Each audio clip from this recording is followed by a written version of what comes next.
Yesterday's Promise. Billionaire Games, Book 5. Written by Sandra Edwards. Narrated by Heather Masters. Chapter 1. Whisper Falls, Nevada. Most people fall in love many times during the course of a lifetime. Some fall headstrong into it. Others wade cautiously. Then there are those whose one and only chance at love simply slips through their fingers through no fault of their own. Their soulmate comes into their life, and just as quickly, they're yanked out again by some cruel twist of fate. That, Dana Sinclair decided, was the worst fate of all. She envied those lucky enough to actually marry the love of their life. At the age of 29, Dana had already concluded that she was not one of the lucky ones. But her parents were. That's what she thought when she looked at Ray Sr. and Rosemarie Sinclair as the family gathered around Dana's brother John and his wife, Deidre, and their daughters, Amy and Emily, as they climbed into the helicopter that would take them to the Reno airport. They were going to California to visit Deidre's friend, Lacey Matthews. After the helicopter took off, Dana's other brothers, Ray and Justin, headed off in different directions. Their sister Lori followed Ray, while Dana and her parents headed back to the house. Her mother, knowing that Dana was headed into town, asked, "Are you going to drop by the hardware store?" Dana rolled her eyes. "Why would I do that?" Rosemarie gave Dana the look, the one that said she was done playing and about ready to whip some butt. Dana shook her head and blew out a heavy sigh. Bobby Thompson was the reason her mother wanted her to drop by the hardware store. "Mom," Dana moaned, "Bobby doesn't like me like that." Which wasn't exactly true. He liked her well enough to want to sleep with her. Dana just wasn't interested. Truth be told, Dana hadn't been interested in dating anyone since her breakup with Sam Treverton 3 years ago. He'd taught her a valuable lesson. Guard your heart above all else. "Dana?" Her mother's voice followed her down the steps leading to the driveway at the side of the house. "I hate to see you so lonely," she said, as if she wasn't quite sure that lonely was the appropriate word for the meaning she was trying to convey. But Dana knew full well what she meant. And as much as Dana hated to admit it, Rosemarie was spot on. It's true, Dana was alone, but she preferred it that way. As far as Dana could see, turning your heart over to a man was the worst thing a woman could do. She'd done it once before, and look how that turned out. Rosemarie carried on with her matchmaking campaign. "Bobby's a good man. You could do worse." All true. But would her mother be so quick to champion him if she knew his true motive was only to defile her daughter, not marry her? Not that Dana wanted to get married, mind you. She'd let her heart entertain that notion once. Never again. Instead of going to her car, a metallic blue Mercedes AMG GTS, Dana headed for one of the ranch's trucks. She'd need the room in the bed since she was going to pick up supplies from Cal Faulkner, the local veterinarian. "Dana," her mother called out. She stopped at the driver's door and glanced back toward the porch. Rosemarie said, "You're using the truck I borrowed yesterday. My car was in the shop." She chuckled. "Sorry about the radio stations." "No worries, Mom." Dana laughed a little as she opened the truck door and climbed inside the cab. She had to admit, she did like some of the old songs that her parents listened to, but she'd never tell her mother that.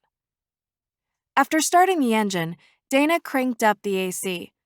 Just because she could look up and see snow-capped mountaintops along the Sierra Nevada in late June didn't mean the temperature in Whisper Falls couldn't reach triple digits. Pulling out onto the main road heading into town, Dana reached for the radio controls. She stopped, holding her hand in midair as the song Dream a Little Dream of Me poured through the speakers. Her head told her to change the damned station already, but her heart wouldn't let her touch it. The song was one of her parents' favorites. That and I'll Be Seeing You. In Dana's family, it was a long-standing tradition that both songs were played at the Sinclair house during the Thanksgiving and Christmas parties every holiday season. Thanksgiving, 3 years ago, was no exception. Dana and Sam had danced to both songs, right alongside her parents. The lyrics to Dream a Little Dream of Me always took Dana back to another time and place, before Sam Treverton broke her heart. The song was like a drug. It felt great in the moment, when she was actually listening to it, but afterward, when it was over, that's when she found herself feeling lonelier than she ever had. She hated the song nowadays, but changing the station would not stop the resentment from doing further damage to her soul. But sometimes she had to change the station. Sometimes she just couldn't handle it. Sometimes the void inside her felt like it had already eaten her up. Today was one of those days. Dana cycled through the radio stations in the preset until she found a song that didn't remind her of all that she had lost and all that she would never have. Not today. Her emotions would not be riding shotgun, where they were free to undermine her ability to take care of the animals at Rosamond, her family's ranch. If Cal Faulkner thought for 1 second that Dana didn't have her head in the game, he'd stop selling her the meds she needed for the ranch's animals. The animals were all she had left. Dana spent the time it took to drive the 5 miles into town, switching the radio stations to keep some sappy song from getting under her skin. How long was this supposed to last, anyway? How many years was it going to take her heart to heal? She was well into her 3rd year now, and Dana laughed at the irony of her mother telling her at the time of the breakup that a couple of years from now, she wouldn't even be able to remember what Sam Treverton looked like. When was that gonna kick in? Breezed through her thoughts as she pulled open the door of the Whisper Falls Veterinary Clinic. She was a little surprised not to see Jennifer, Cal's receptionist, sitting out front, but it wasn't unusual. Maybe her kid had a thing or she herself had an appointment. That wasn't unheard of. "Hey, Cal?" Dana called out. She waited for a response, but got none. When she called his name a second time, concern had crept into her tone. "Cal? You here?" She chastised herself. Of course he was there. Where else would he be? If he'd left the clinic, he would have locked the doors. Dana tried the door next to the long counter where they greeted the pet owners. That door was locked. She leaned over the counter and tried to peer through the glass door into the back, yet wasn't able to see anything. But he had to be back there, right? Dana hopped up on the counter and swung her legs over so she could jump down behind it. The concern seated in her gut sprouted into worry as she stepped toward the door leading into the back. She checked each door along the hallway and found nothing. It wasn't until she stepped into the kennel area that she found Cal Faulkner lying on the floor. He was beginning to turn blue. Chapter 2. San Francisco Bay Area. A flurry of excitement rolled through Sam Treverton as he switched the telephone receiver from one ear to the other. Did he hear his agent correctly? He asked just to be sure. "Phyllis, did you say I hit the New York Times?" "Yup," her voice cooed over the phone. "Congratulations, you deserve it." Not bad for a man of just 32 years old. "Well, I don't know about deserve it," Sam laughed. Hell, all he'd done was put his knowledge of canines into a book. Of course, being a partner in one of the Bay Area's leading veterinary clinics hadn't hurt. "I have great news," Phyllis Tibbetts' animated voice poured through the phone. "Your publisher wants a series." "A series?" Sam couldn't wrap his head around the idea. "What's next? How to give vaccinations? Operate, maybe? Don't be silly. The agent's laughter wrapped around him. They want books on cats, horses, reptiles, birds, you name it, and they'll buy it. Seriously? This had to be a joke. You're kidding, right? Sam could practically hear her head shaking as she said, I never kid about money. She had a point. Okay, he said. Send me the details in an email? It's already on its way. If you agree, you have 6 weeks to send them a proposal for your next book. 6 weeks? Could Sam swing that? He ran through his calendar in his mind. He couldn't name specifics, but he knew it was jam-packed with appointments and surgeries. When the hell was he supposed to find time to gather up a proposal for a book, much less write one? All right, he said. I'll look over the offer and get back to you. That's the best he could do. He wouldn't make any promises. He swore to himself 3 years ago that he'd never break another promise. And the only way to make sure that he kept that vow was to never make another promise. To anyone. Ever. And don't fall in love above your station. That was another one. Just don't do it. Nothing good could come from it. While Sam was a successful veterinarian and a New York Times best-selling author now, that wasn't the case 3 years ago. Too bad.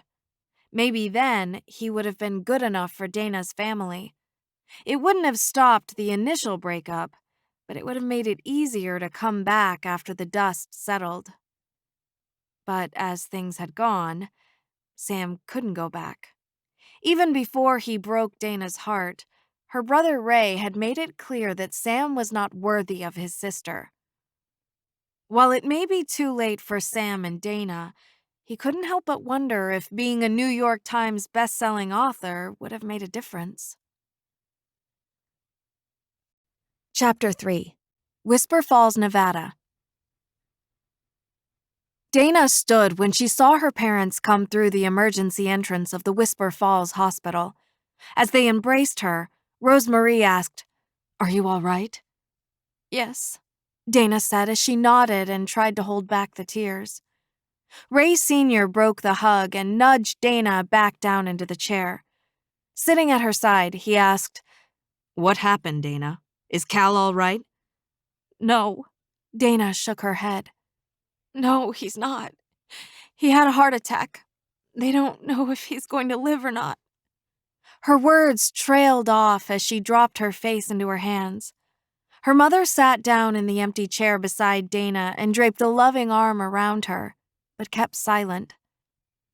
"Is there someone we can call?" Her father's tone kicked up a notch with concern. "Does he have family somewhere?" Everybody in town knew that he had none in Whisper Falls. "He has children, but I don't know their names beyond Ted and Carol." Dana looked at her father. "Maybe we can find some information back at the clinic."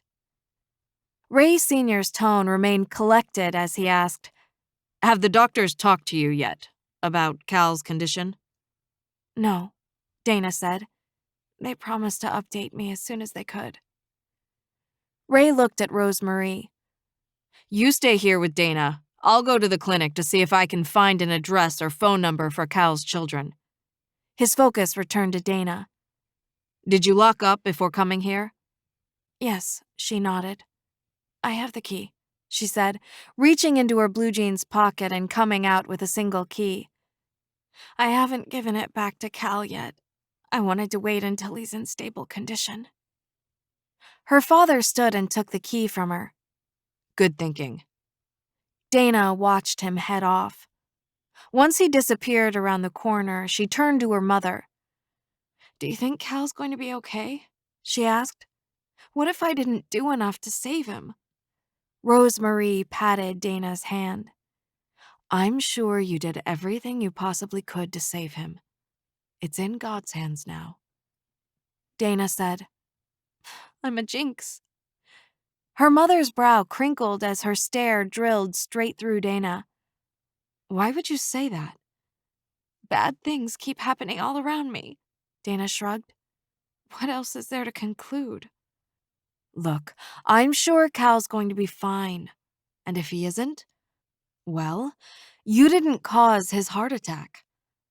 Dana tried to look at it from her mother's point of view, but that worrisome little thought kept sneaking back into her head.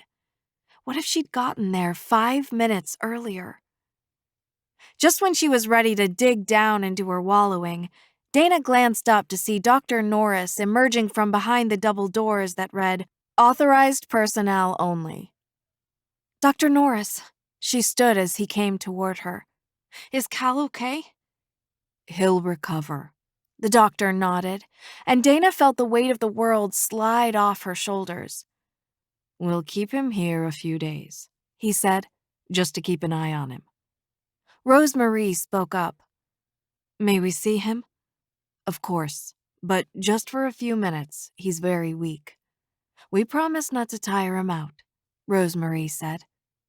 Dr. Norris led them through the infamous double doors, where they followed him along 2 hallways before arriving at Cal's room.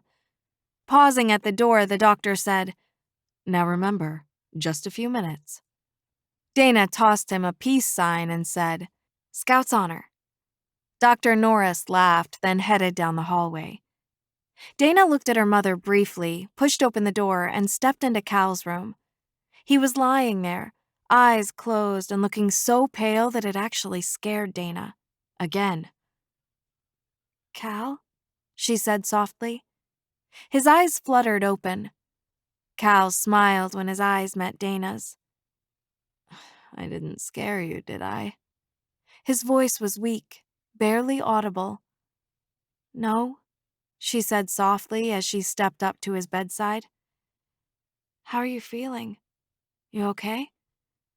You gave us a little scare, Cal, Rosemarie said from behind Dana. Cal sucked in a deep breath. I'm fine. You can't keep an old codger like me down. He tried to laugh, but only ended up wincing. Do you want me to call your family? Dana asked. I think the hospital has already called them, he said. Rosemarie asked, Is there anything we can do for you, Cal? He looked at Dana. Can you lock up the clinic for me? Already done. She smiled. Daddy has the key. He's on his way. Maybe the hospital can keep it somewhere safe for you. You hold on to it for me, Cal said. You sure? Dana asked, a little bit surprised at the suggestion. Cal nodded, then said, barely above a whisper, Go ahead. Take what meds you need from the clinic. He cracked a touch of a smile. I'll send you a bill. The meds. After finding Cal lying on the floor inside the clinic, Dana had completely forgotten about her own needs. But it wasn't just her needs. It was also the needs of the animals on her family's ranch. What would she have done if Cal had died? 2 days later, Cal was beginning to look like himself again. But there was a problem. His doctor's prognosis had not been one that Dana wanted to hear. Cal's heart needed rest, and lots of it. He wasn't going to get that by running the only veterinary office in Whisper Falls. Sitting at his bedside in the hospital room, she let that notion sink in. Naturally, she wanted what was best for Cal, but she did have cause for worry. If Cal left the clinic, so did her access to the medical supplies. Dana sucked in a deep breath to tamp down her own mounting worries. She glanced at Cal, then braved a smile just for him. What will you do? She asked. Are you going to hire someone to work the clinic for you? No. Cal shook his head and laughed a little. Doc says I've got to rid myself of any and all stress. I'm going to sell the clinic. Dana could feel her eyes widening as she said, Sell? My kids are adamant. Cal shrugged. And truth be told, they're probably right. I should sell the whole thing and just move down to Florida with them. He said the words like he knew it was the best thing for him, but that didn't help him agree with the sentiment. He looked up at Dana and added in a carefree yet less than enthusiastic tone, "Spend my days stress-free at the beach instead." A heavy dose of guilt overcame Dana. Why was she even thinking about her problems? Cal was the one with real problems, not her. Her problems were of her own making. Well, hers and Sam Treverton's. "Why the long face?" Cal asked. Dana glanced up at him. "I'm sorry." She shook her head, trying to keep those guilty feelings at bay. "What are we going to do without you, Cal? The whole town's going to miss you." Cal laughed. "Only because I'm the only vet in town." "That's not true." "Okay, well, the part about him being the only vet in town, that was true, but it wasn't the reason." Dana peered at Cal and offered him a smile as she said, "You know you're like family to the Sinclairs." "That's why I'm giving you first dibs on the clinic," he said, "if you want it." Did she want it? Well, she wanted access to the meds, and she wouldn't mind working at the clinic a couple of days a week. But what about the rest of the time? And who would be the veterinary doctor in charge? It couldn't be Dana. Oh, sure, Cal trusted her knowledge. He'd often said that she knew more than most actual veterinarians he knew, but she'd always thought he was just being nice. Even if he was telling the truth, it still couldn't be Dana. She didn't have a veterinary license. She had the training, mostly, just not the license. Plus, she liked what she was doing at Rosemond with the horses and other animals. She spent her days taking care of them. She liked it that way, and she couldn't imagine turning the task over to anyone else. But if Cal sold the clinic to anyone but Dana's family, she'd probably have to do just that. She doubted the new owner would be willing to sell her the meds the way Cal had been doing. She'd tell him what she needed, and he'd take her word for it. A stranger was not likely to do that. "I can't make any promises," she said to Cal, "but I'll talk to my dad about it.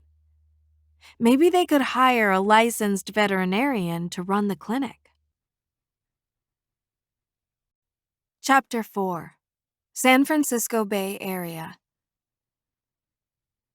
Sam Treverton tossed his keys into the turquoise-blue bowl on the table in the foyer, kicked off his shoes, and headed for the kitchen. A beer. That's what he needed. He pulled a Corona out of the fridge and went straight to the couch in the living room. He needed time to think and relax a little. Sitting down, he blew out a sigh before taking a healthy swig of his beer. He let the flavor of it roll around on his taste buds and then swallowed it. The beer would help him relax, but what about his future? What direction was he going to take? He'd built a name for himself here in the Bay Area. In fact, he had a waiting list for clients. How in the world was he going to fit in another book, much less an entire series? It had taken him ages to write the first one. He'd started the project a couple of months after the breakup with Dana, when he found himself alone and missing her.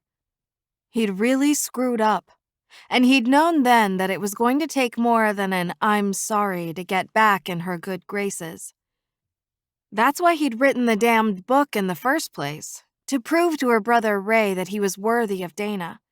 Published author sounded way better than broke veterinarian. From that point on, he'd poured all of his time into working at the clinic and writing the book. It kept his mind off all that he had lost. About a year and a half later, his hard work paid off. He'd finished the book, signed with an agent, and been offered a partnership at the clinic. Now Sam had to wonder if writing more books was something he wanted to get into. The first one had released about a month ago. Sam hadn't expected much of anything to come from it, least of all hitting the New York Times bestseller list. But hell, wasn't that why he'd done it in the first place? To impress Dana, or at the very least her family? That ship had long since sailed, though, and it wasn't coming back to port. Not now, not ever. Not that it mattered. Sam had accepted his fate a long time ago. He'd let Dana slip through his fingers, and now he had to live with the regret and the loneliness that would forever haunt him. No one would ever replace Dana.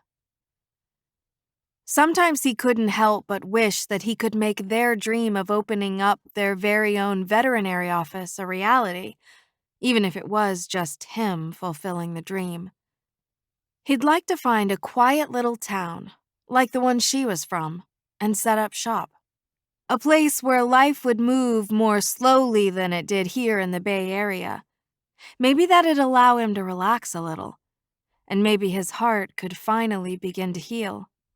So far, that hadn't happened, and it had been 3 long years. Sam laughed out loud. While he looked good on paper, reality was another matter. His partnership in the clinic was worth money, just not cash. The advance from his publishing contract was 5 figures, which he had immediately stashed away in the bank. So yeah, he had a little bit of money, just not enough to impress people like the Sinclairs. But Sam had grown up a lot in the last 3 years. He was no longer naive. He no longer believed that if he became successful enough, then he'd be good enough for Dana. And he no longer tried fooling himself into thinking that he ever would be. So here he was, 3 years later, still loving a woman that he could never have. Chapter 5. Dana found her father swaying in the porch swing at the southwestern side of the house. Ray Sr. glanced up and gave her a half smile. "How's Cal?" he asked. "The hospital going to let him go soon?" "He's doing okay." Dana claimed the empty rocking chair kitty corner from the swing. "The doctors say he's got to retire, though." "Retire?" He shook his head. "Cal's not going to like that." "He's putting on a good pretense." "What are his plans? Is he going to hire someone to work the clinic for him, or does he plan to sell?" "I believe the doctor is talking full retirement. No worries of any kind." "I suppose he'll have to sell, then." Dana nodded. The thought of Cal selling the clinic left a hard knot in her gut. But what did she think was going to happen? Did she really think that she and Cal could keep up this arrangement forever? How in the world was she ever going to get the new owners to agree to supply the meds she needed for the ranch? "Daddy?" She sat up straight and commanded her confidence to make an appearance. "What if we bought the clinic?" Ray Sr.'s brow furrowed as he eyed her. "Sinclair Enterprises isn't in the veterinary clinic business, Dana." "I know that, Daddy, but when Cal sells, if we're not the new owners, we'll lose our medical supplier for the ranch." What she really meant was that she'd have to turn over her veterinary duties to the new vet in town, and she wasn't liking that idea. What would she do then? "But you're not a licensed vet, Dana." "Which is exactly why I want to buy it." "Who's going to run it?" He tossed her a steady gaze, and they both knew why. "Do you want to?" Dana stayed silent for a bit, then shrugged and said, "I don't know. I mean, I wouldn't mind working there a couple of days a week, but I have the horses and the other animals here. Plus, there was that whole going back to school thing because she didn't actually graduate." "So you want me to buy the clinic so you can keep getting the meds you need for the ranch?" Okay, when he put it like that, it sounded awful. On the surface. She had to keep reminding herself of her end goal, the animals. And they were hers. She didn't want to turn them over to anybody else. Beyond keeping the clinic open and me having direct access to it, I'm not sure what I want. Ray Sr. pushed himself up from the swing.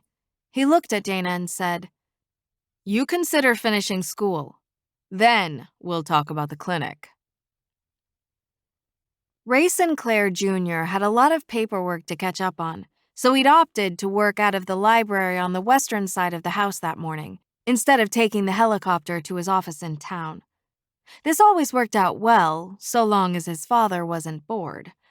That's when he'd come in and want to chat with Ray about anything and everything, yet nothing in particular. He checked his watch. 10:15 a.m. He hadn't seen Dana this morning. Maybe he'd take a break in a few and go look for her.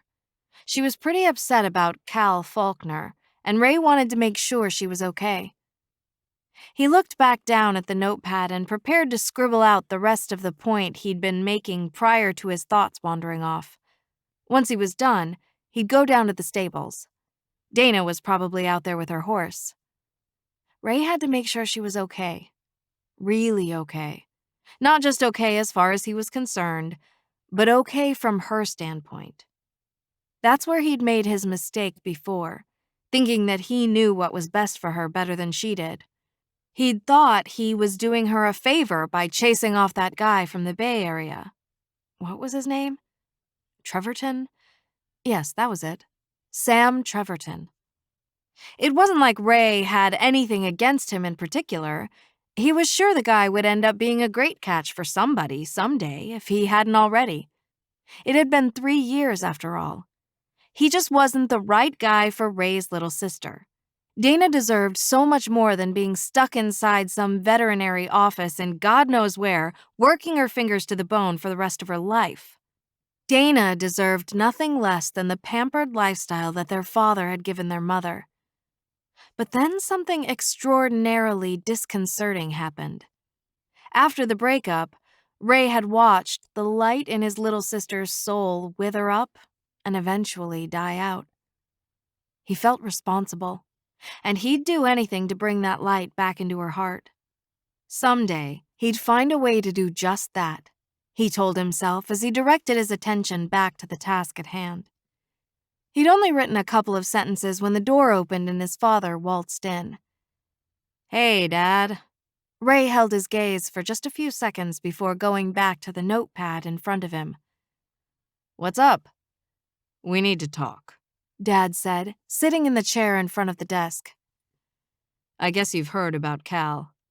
Ray nodded. "He's going to be okay, though, right?" "Oh, sure," Ray Sr. shrugged. "He'll have to retire, though." And that, Ray knew, presented a problem for Dana, and ultimately the ranch, because Cal had been supplying Dana with the veterinary medicines as she needed them for Rosamond's animals. That was another thing for Ray to feel guilty about. His timing in getting rid of Sam Treverton had been terrible. How was Ray to know Dana would completely fall apart and ditch school midway through her last year? Ray tried to redirect his thoughts by asking, "Is there anything we can do to help Cal?" "Dana wants to buy the clinic." "She wants to run the clinic?" Ray could hardly believe the words as he spoke them. Ray Sr. chuckled. "Well, I don't know about run it. It's hard to say." He glanced up at Ray with a soft smile tipping the corners of his mouth. "You know how quickly Dana can jump from one whim to another." Okay, yes, all that was true. But Ray had seen some real growth in his sister lately. Dana had matured since leaving school, and she had been completely focused on the ranch's animals ever since. "She's very dedicated to Rosamond's animals, especially the horses," he defended her. It was the right thing to do. Plus, Ray had always been taught that it was his job to stand behind his sisters. "I've seen her with them. She has a gift." "So you think we should buy the clinic?" Ray shrugged. "Maybe." Truth be told, he wasn't any surer than his father when it came to Dana and her ability to follow through, but one thing was for damn sure. He owed his little sister, and delivering the clinic to her, even on a silver platter, was only a drop in the bucket to make things square between them again. Ray often wondered just how much Dana knew about his role in the breakup between her and Sam. He often wondered if she knew that he was directly responsible. If she did, she wasn't letting on. Go ahead and make a deal with Cal, Ray Sr. said. Buy the clinic. Find a licensed veterinarian to partner up with, at least until we can figure out what Dana wants to do. For now, let's keep the family's involvement in the clinic between us. Maybe this will be the incentive Dana needs to finish school. He shook his head and let his gaze settle on Ray. She doesn't have to run the clinic, but I'd like to see her follow through on something. For once. Buy the clinic and find a licensed vet to partner up with. The seeds of an idea began to form in Ray's head. Maybe, just maybe, he could finally do something for his youngest sister. Something that would make her happy. Something that would bring the light back into her soul. Ray stood and said, "I'm on it." He hoped he wasn't too late. Chapter 6. At Rosamond's stables, Dana saddled up her horse, Gypsy, and headed for Whisper Lake. It was her favorite place to go when she wanted to be alone, and today, she desperately needed it so she could think. She ran Gypsy at a full trot and didn't slow down until the willow tree her parents had planted the day they married, nearly 40 years ago, came into view. Dana dismounted and tethered Gypsy to a nearby limb on the tree. A gentle breeze drifted past her as she took the blanket roll from behind her saddle, unfolded it, and spread it out beneath the tree. She sat down on the blanket and leaned back against the tree trunk. Gazing out at the quiet, still lake, Dana sucked in a breath. Things had been going so well. She was doing what she loved, taking care of the animals at her family's ranch. So what if she didn't have the credentials? She had the know-how. And she knew as much as any licensed veterinarian. Cal Faulkner himself had said so. But this had been their dream. Hers and Sam's. A little mom-and-pop clinic in a small, laid-back town somewhere. If only he hadn't...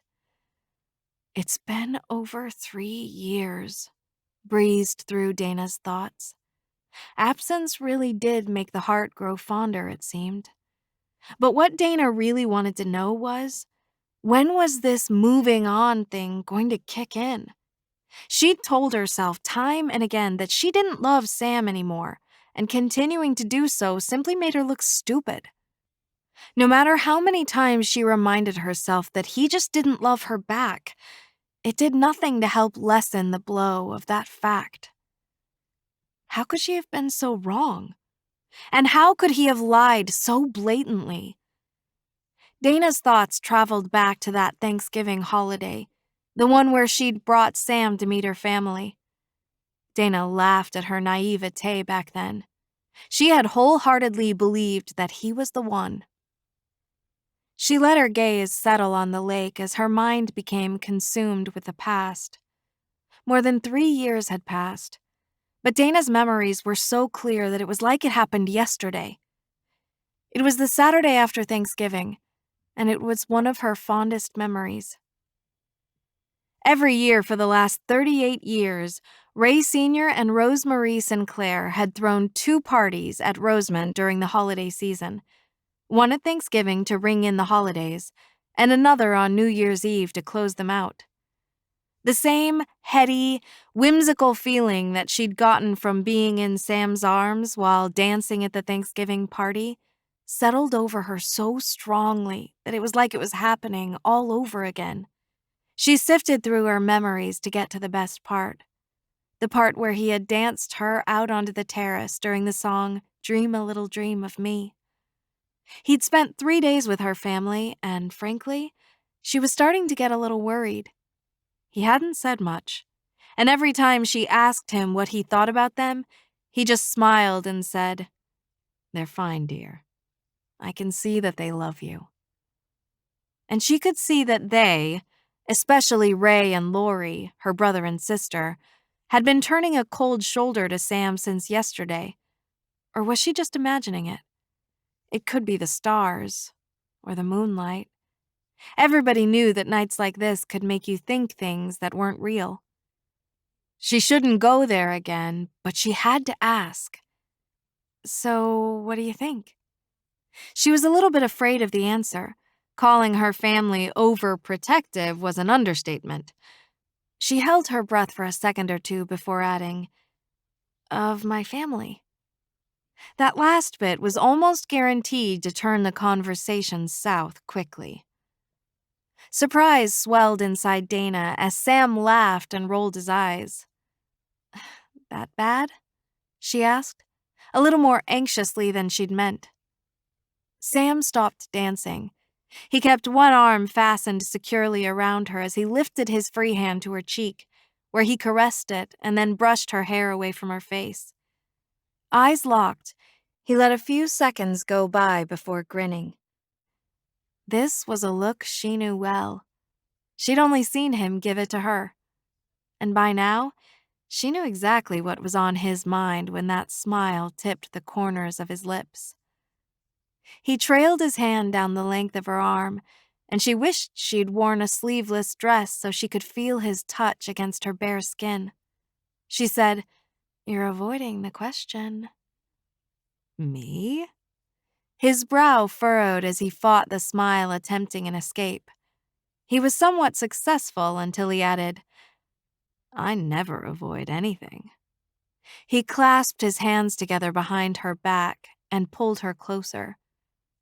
"Especially you." But Dana knew how to play his game. "So you don't like my family?" He shrugged, but kept her firmly within his embrace. "I like them just fine." "Name one thing about my parents that you like," she requested, enjoying the feel of his athletic torso beneath her hands. "They made you." He watched her, assessing her every move. She felt her cheeks go warm seconds before he lowered his mouth to hers. She let the kiss linger on until she'd almost forgotten what he wanted her to forget. "You think I can be so easily distracted?" she said against his lips. He tilted his head back enough to look into her eyes. "I know it." Dana practically stomped her foot as she slapped her hand against his chest. "Sam!" She melted at the sound of his laughter. All right, all right." He shook his head. "Your dad is a quiet man.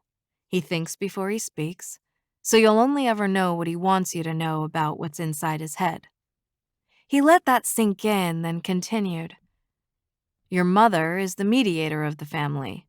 She just wants everybody to get along. She's got a heart of gold, and she feels sorry for people like me. Outsiders." He went silent for a second, then said, "Oh, and she desperately wants you to get married." Wow. Dana was almost speechless. She'd never seen anyone sum up her parents so accurately and succinctly, and after knowing them for just 3 days.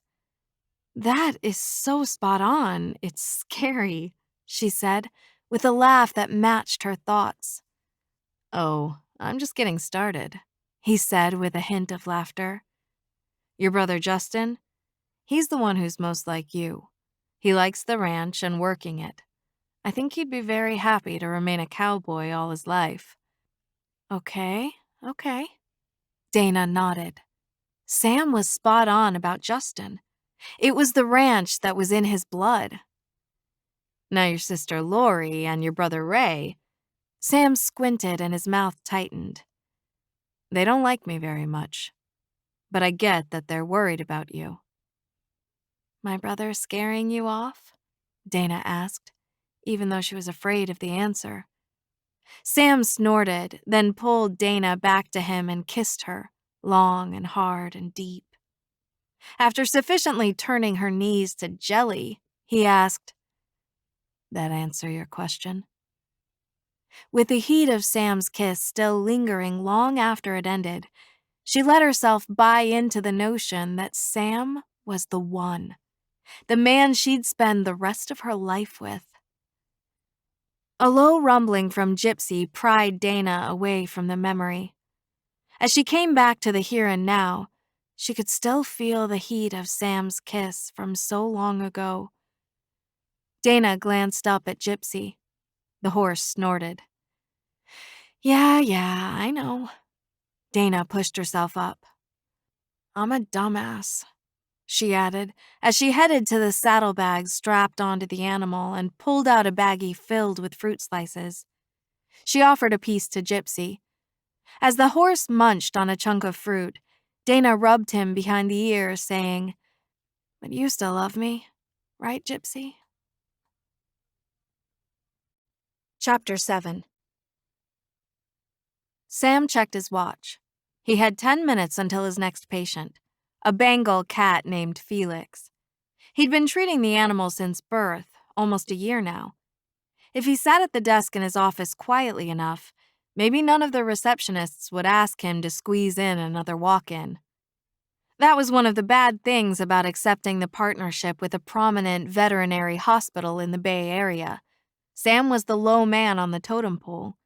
He was beginning to understand why they'd offered it to him in the first place, to take on the clients his partners didn't want to be bothered with.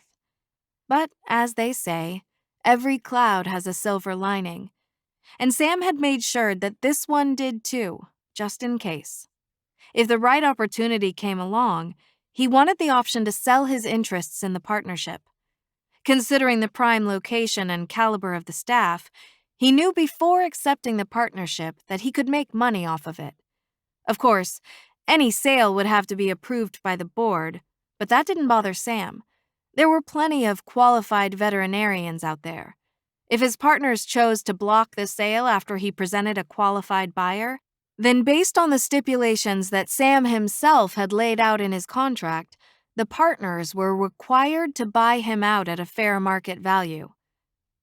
A gentle tap at the door told him that one of the receptionists, probably Marcy, was on the other side. Sam blew out a sigh, then said, "Come on in," knowing what was coming. Another walk-in. He pushed his chair back, preparing to stand. The door opened and Marcy strolled in carrying a cream-colored envelope. Halfway in, she said, "Can you do a beagle checkup? He needs shots. It's just routine." Sam checked his watch again, just to drive home the point that he had his own clients to see. "Sure," he said, pushing himself up. He moved around the desk and strolled toward the door, which he held open for her. "Oh," she said, offering him the envelope. "You received this today." Taking it, Sam saw that it was actually just a flyer. He studied it as he backtracked and stopped in front of his desk. Flipping it over, Sam read the scribbling on the back. "Elite opportunity inside for the right veterinarian." The simple statement intrigued him, so he put the flyer in his center desk drawer and headed out to check on the beagle.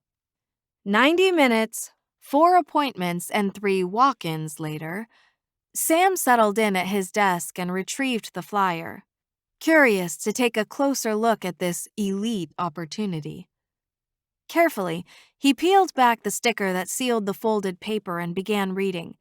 He read it 3 times before he dared to let it take root inside his head.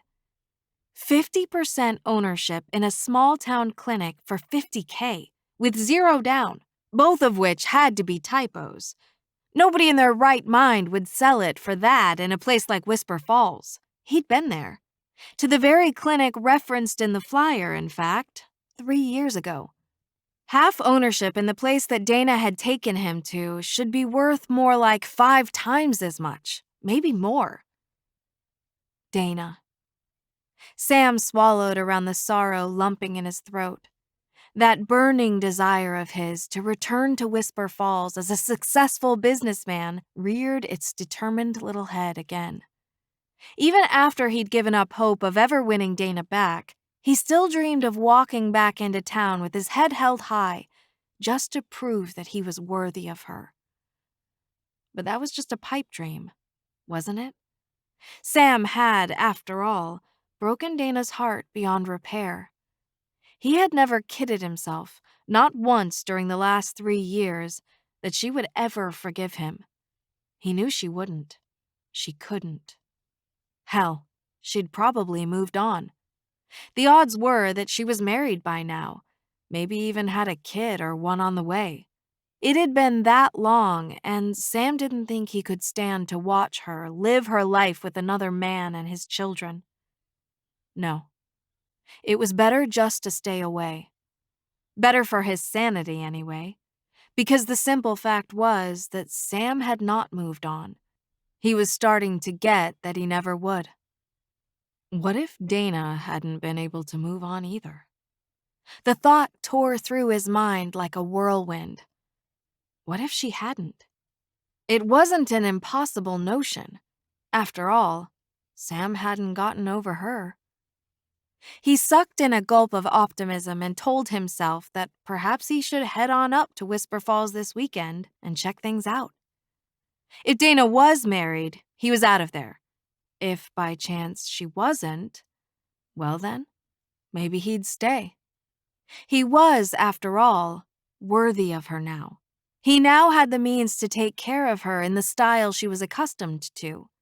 Well, he would, just as soon as he wrote another book or 2 or 3. Sam couldn't help but think that she'd be proud of his new moniker as New York Times bestselling author. He was sure it would impress her brother and sister, but he didn't give a damn about them. All Sam cared about was making amends with Dana, and he prayed she was open to it. And not to mention, available. Chapter 8.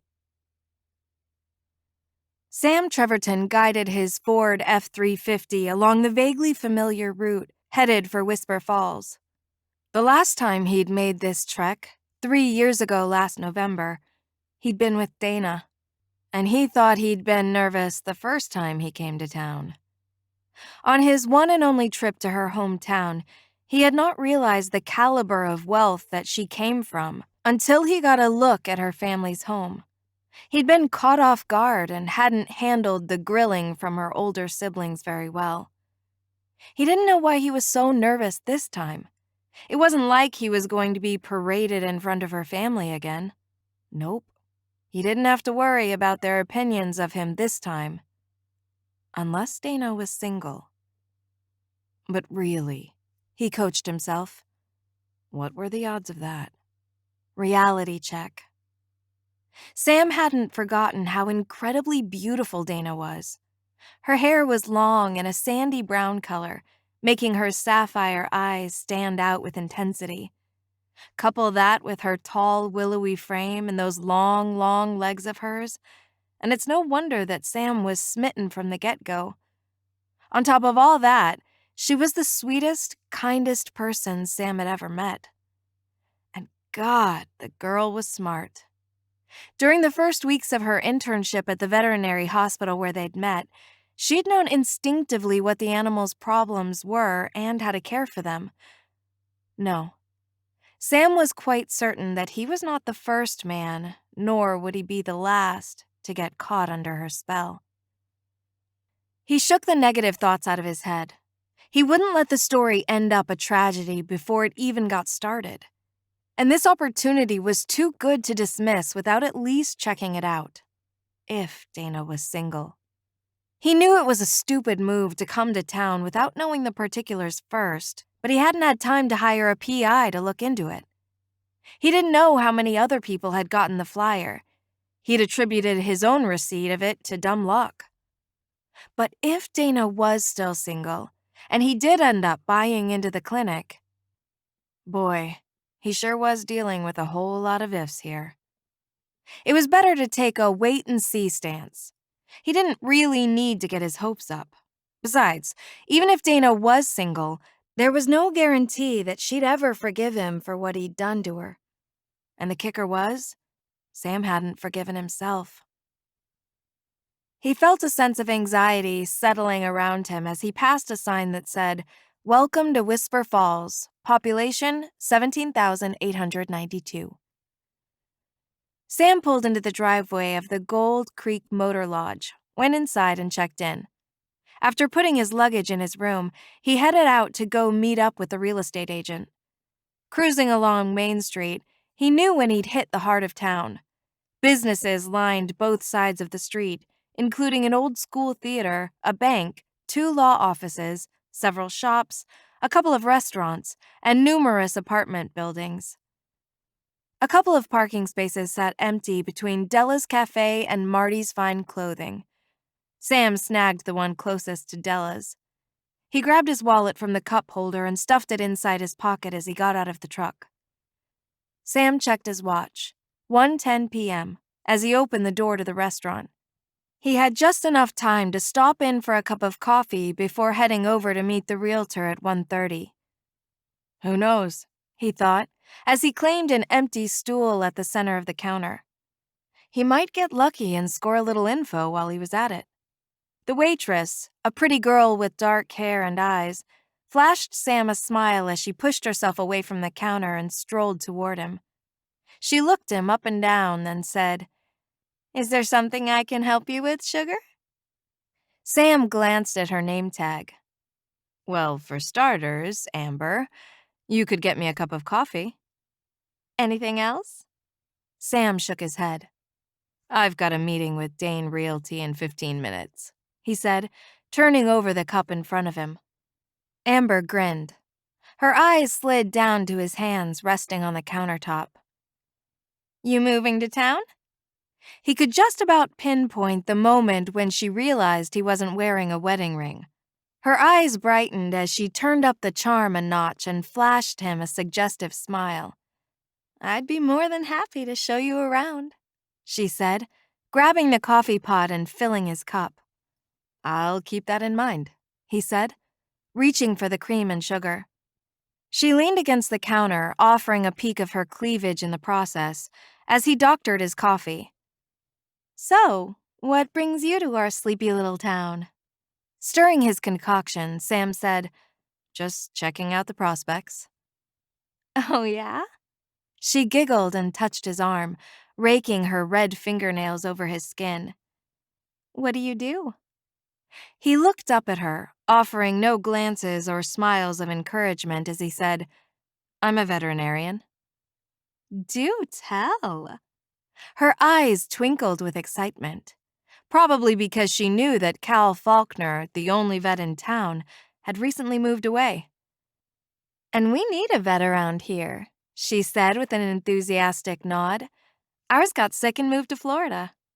So why hadn't Dana's family bought the clinic? She was a vet. Oh, God. What if she didn't live here anymore? Sam forced a smile and said, "Well then." He wasn't about to spill his guts to the chatty waitress at the local diner. Perhaps his loss is my gain. Sam took another gulp from his coffee, set it down on the counter, and checked his watch. 8 minutes until his appointment. "I'd better run," he said. "Wouldn't want to be late." He fished a 5 out of his wallet, dropped it on the counter, and headed for the door. Her voice followed after him.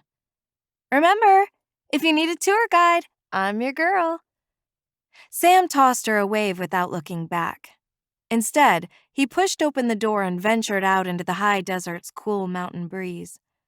Dana was the only reason he was even contemplating moving to Whisper Falls in the first place. Initially, he'd been hesitant because he didn't want to see firsthand that she truly had moved on. Now he realized his folly. What if she wasn't even here anymore? Sam got into his truck and drove another mile to the outskirts of town until he arrived at Whisper Falls Veterinary Clinic, where he parked beside a black Jaguar, the bare bones model, and climbed out. The front door was propped open, slightly ajar by a doorstop, and Sam figured it had been done for him and other prospective buyers. He opened the door and a bell jingled as he walked inside. Sam lingered at the entryway, and after a few seconds, he called out, "Hello?" A perky redhead popped out from the open doorway next to the counter. "Sam?" "In the flesh," he said, strolling toward the door. "You must be Monica," he said, and it was no question. She stepped out into the open space of the reception area and offered her hand. "In the flesh." "So, I'm just going to get straight to it," he said, then cleared his throat before continuing. "That flyer I received, the purchase price is a typo, right?" "Nope." She shook her head and grinned. Even stranger. Half of this place was worth a lot more than $50,000. Sam shook his head. I don't get it. You and I both know it's worth far more than that, he said, glancing around. Only if you have a licensed vet on board. There was a bite to her tone now. This was becoming more and more curious by the minute. Who exactly owns the other half? Monica shook her head as if it didn't matter. Some company over in the Bay Area. They simply saw the place as an investment. She stopped to study Sam for a bit, then added, Question is, are you in or out? On the face of it, this looks like a great opportunity. Sam had to admit that it was tempting. But I'm not sure I'd be comfortable with unnamed business partners, even if they are the silent type. Her face went hard, like she was just realizing that Sam was not going to be quite as easy to deal with as she'd first thought. Are you staying in town for a few days? She asked, her voice a bit higher pitched than before. Yep. She was definitely afraid of losing this sale. Sam couldn't blame her. It was her job, her livelihood. I have a room for a couple of nights over at the Gold Creek Motor Lodge at the south end of town, he told her. But surely one of the other flyer recipients might not be such a stickler for the details. Oh. Now her sales tone was back in full force. There are no other candidates for the partnership. What? This was getting stranger and stranger by the minute. Tell you what. Sam didn't know why he was leaving the door open. Perhaps curiosity? You talk to your client. If I knew who I was doing business with, I might feel differently about the whole thing. Sam pulled a business card from his wallet and penned his cell phone number on the back before handing it to her. You can reach me at this number. Sam gave her a slight nod and a smile, then headed out. There was something wrong here. Something very, very wrong. How was it possible that Sam was the only candidate, even if Dana wasn't in town? And it was starting to look more and more like she wasn't. Otherwise, wouldn't she be the likely candidate? She didn't have her own office in town. Sam knew this because he'd checked. In fact, there were no other veterinary offices in Whisper Falls. So, if Dana had indeed moved away, he wondered as he drove back to the motel, then why in the hell didn't he just turn around and head back home? Chapter 9. Ray Jr. checked his watch. 2:24 p.m. as he stepped into the elevator on the ground floor of the Sinclair building, at 12 floors, the tallest building in Whisper Falls. Good. He wasn't late for his 2:30 appointment with his sister Lori. If Ray had a pet peeve, it was a lack of punctuality. He got off the lift on the 11th floor and headed for Lori's office.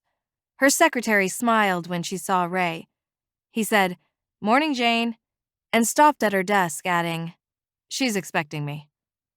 "She's down in accounting," Jane said. "You can wait in her office. She said she'll be right back." "Thanks." Ray gave her a nod, then headed into Lori's office. His phone vibrated against his chest. He reached for the inside pocket of his single-breasted Armani Collezione jacket and looked at the display. Monica Dane. Ray accepted the call. "Monica, what's the word? Did he bite?" "Ray," she said in the kind of voice that spills the beans. "He doesn't seem interested." "What?" Ray couldn't believe it. He had delivered the Whisper Falls Veterinary Clinic to Sam Treverton on a silver platter, and the guy was playing hard to get? Surely he could afford the $50,000 buy-in. Dana's ex-boyfriend had moved up in the world in the last few years. This just didn't make sense. The one and only time Ray had been face-to-face with him, over that Thanksgiving weekend, Sam had said that owning a clinic in a small town was all he'd ever wanted, until he met Dana. And then the guy had run like hell just because Ray and Lori gave him a hard time. A bad feeling settled in Ray's gut. Did he say what the problem is? Was this Ray's fault? Was Sam's indifference due to the way they had treated him? Ray had done his homework before making the offer. He knew Sam was single, that he was a partner in an office in California, and that he'd written a book, nonfiction. He also knew about Sam recently hitting the New York Times bestseller list. But most important of all, Ray knew that Sam could afford the $50,000 price tag. So why was he hem-hawing? And the guy had claimed to love Dana. Monica's voice broke into Ray's thoughts, saying, "He's not comfortable with an unnamed silent partner." That's it? Ray could fix this. And just in case Sam was hesitant because of his and Lori's previous actions, he'd better handle this himself. Ray asked, "Did he leave town?" "Honestly, I don't know. But he said that he's got a room over at the Gold Creek for a couple of days. Maybe he's still here. Do you want me to call him?" "No." Ray shook his head. "I'll take care of it." The door opened, probably Lori. So Ray wrapped up the phone call by adding, "I'll be in touch when we're ready to sign the paperwork." He disconnected the call and glanced up. "Hey, Lori. Right on time." She eyed him for a moment, then said, "What's got you so riled up?" Ray's first instinct was to give a vague response. But wasn't Lori partly responsible if Sam Treverton was off the hook? She might as well share in his setback. He settled his gaze back on Lori. "I'm trying to fix our mistake." "What mistake was that?" Lori asked, sitting in the chair at Ray's side. "Dana." "Huh?" Lori's confusion quickly gave way to fear as her eyes widened and she sucked in a breath. "Has something happened to Dana?" Ray shook his head. "She's fine." He waited for the calm to return to Lori's face. Once it did, he added, "Or at least she will be as soon as I rectify our blunder." Lori's voice deepened as she asked, "What the hell are you talking about, Ray?" "Between you and me, Dad and I bought Cal's place." "The veterinary clinic?" Ray nodded. Lori said, "Why? Who's going to run it?" She closed her eyes and sucked in a breath, which she held for a few seconds before looking at Ray with her steady gaze. "I know Dana's capable, but she doesn't have a license." Then her eyes widened, like she'd finally caught on. "Is that why we bought the clinic? Is Dana going to finish school?" Now it was Ray's turn to sigh. Lori hadn't caught on at all. "Not that that's a bad idea, but no, that wasn't my motive." Lori's brow crinkled. "Then what?" "I tried to sell half the clinic to Sam Treverton for 50 grand. "What?" Lori's voice practically shrilled at Ray. "Why would you do that? You know that guy broke her heart. Hell, she's still not gotten over it, and it's been what?" Silent seconds ticked on before she added, 4 years this coming Thanksgiving." Ray said, "It's our fault he did that." Lori glared at him. "He sure made it easy." She looked away now, but her eyes had already clued Ray in to the guilt that was eating her up inside. "He was supposed to stand up to us, not run like a little coward. How were we supposed to know that he could be chased off so easily?" Lori cleared her throat and fixed her gaze back on Ray. She shrugged, then said in a much softer voice, "We shouldn't have done that." "I know," Ray said. "He's over at the Gold Creek. I'm going to go see him before he has a chance to split." "He refused half of the clinic, and at that price?" Lori asked. "Maybe we were right about him." "He doesn't know who's trying to sell it to him." Ray stood. "Let's do this meeting tomorrow. I'd like to go over there to talk to him now." He stepped toward the door but stopped to glance over his shoulder. "I'm going to find out just where our sister stands with him." Lori pointed at Ray. "Yeah, and you make sure you find that out before you talk him into taking you up on the offer. We don't want to be responsible for Dana getting her heart broken all over again." No, Ray did not want that. He was hoping for a happy ending for his baby sister this time. It hadn't occurred to him that he could be setting her up for another heartbreak. Chapter 10. Sam moved around his room at the Gold Creek Motor Lodge, packing up his clothing and toiletries. There was no use staying here, not if he wasn't going to buy into the clinic, and he wasn't doing that when he didn't know who he was doing business with. He hesitated before closing his suitcase. The idea of leaving town without finding out about Dana first, well, the thought of it hurt. A lot. Sam sucked in a breath of courage and closed the case.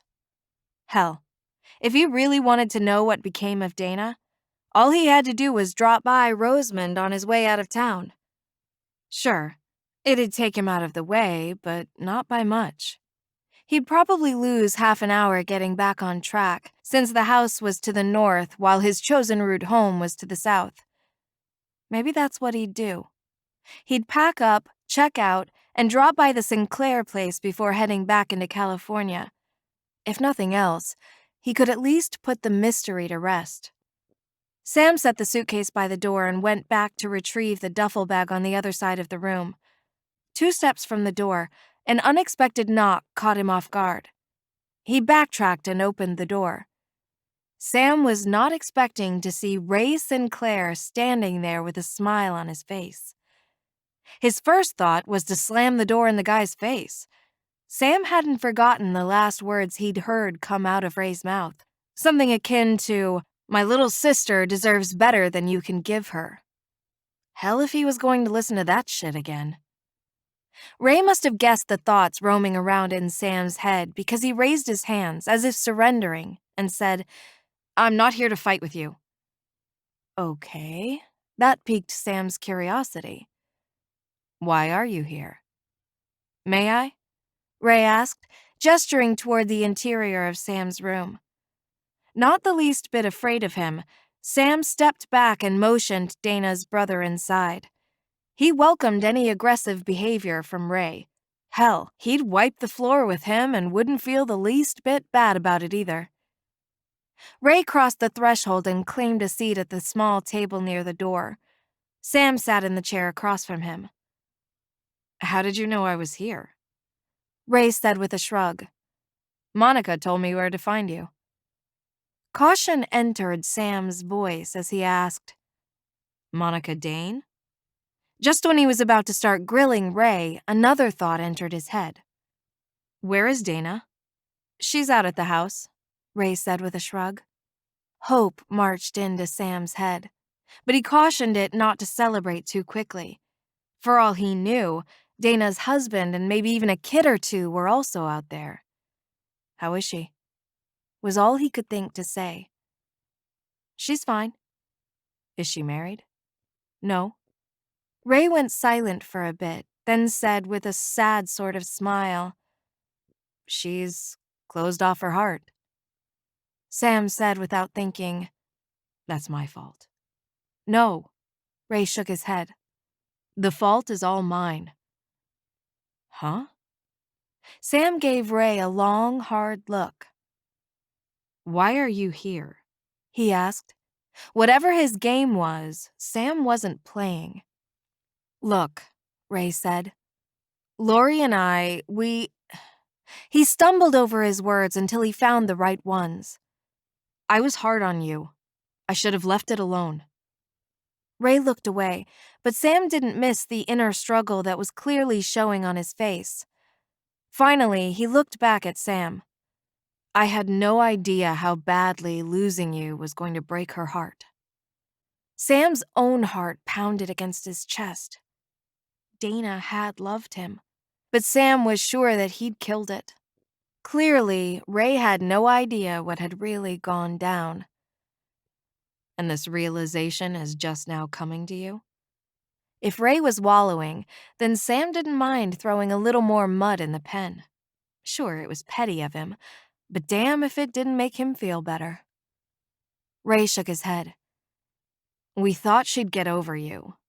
She just never did." He glanced up at Sam with genuine sorrow in his pale eyes. So why didn't you pick up a phone? Ray ignored Sam. His tone became more curious as he said, You know what I just don't understand? What's that? Sam was up for the challenge. You said you loved my sister, he said with finality. But you let me and Lori run you off, and you didn't even pretend to try to put up a fight. Ray drilled him with a long, hard glare. Am I wrong about you? Sam laughed. Not the funny ha-ha kind of laughter, but the kind born in futility. Because Dana had, apparently, kept the true details of their breakup a secret from her family. They all thought they'd run Sam off, and she let them continue to think it. That tore at Sam's heart a little. But what was the alternative? He could appear to have been chased off, or simply look like the asshole he really was. Not much choice. And it didn't help Sam to know that the latter was the truth of the matter. Sam was an asshole. More so than her family would ever know. But if Dana was still in love with him, was it possible that she'd be able to forgive and forget once she knew the whole story? Sam looked at Ray. Why, again, are you here? He was not apologizing to Ray Sinclair. That was for damn sure. Monica said you wouldn't accept our offer without knowing who you were doing business with. You own the clinic? Yes. Then why are you trying to sell half of it to me? Sam asked. Does Dana know about this? Damn it, man! I'm trying to provide you with the means to get back in my sister's good graces. Do you want it or not? When Ray arrived back at Rosemond, Ray Sr. was waiting for him on the side porch next to the driveway. Before he could shift his car into park, his father had climbed into the passenger seat, saying, Leave the car running. It's hot out. Ray shrugged. Then let's go inside. We're going to talk out here, his father said in a voice that was not to be trifled with. To be sure we're not overheard. All right, Ray said, trying to mask the anxiety creeping into his voice. I heard you found a buyer for the clinic, his father said, and it was no question, nor did he sound happy about it. I did, Ray said triumphantly. We have a veterinarian on board now. All is well. All is well? Ray Sr. practically growled. It better not be who Lori says it is. Ray looked at his father, confused by his anger. He loves Dana, Dad. As much as I hate to admit it, he loves her. Still. Love is not always enough. Ray Sr.'s face turned bright red. You have no idea what you've done. He latched onto the handle, opened the car door, and climbed out. As if Ray hadn't already gotten the picture, his father slammed the door of the Jaguar just to bring it on home. Ray watched his father storm into the house. Why didn't he see? Ray had done this to Dana in the first place. Now he was trying to fix it. And if it was the last thing he ever did, Ray intended to bring some happiness back into his baby sister's life. Sure, his dad was mad now, but he'd get over it. Just as soon as Dana produced a grandchild or two.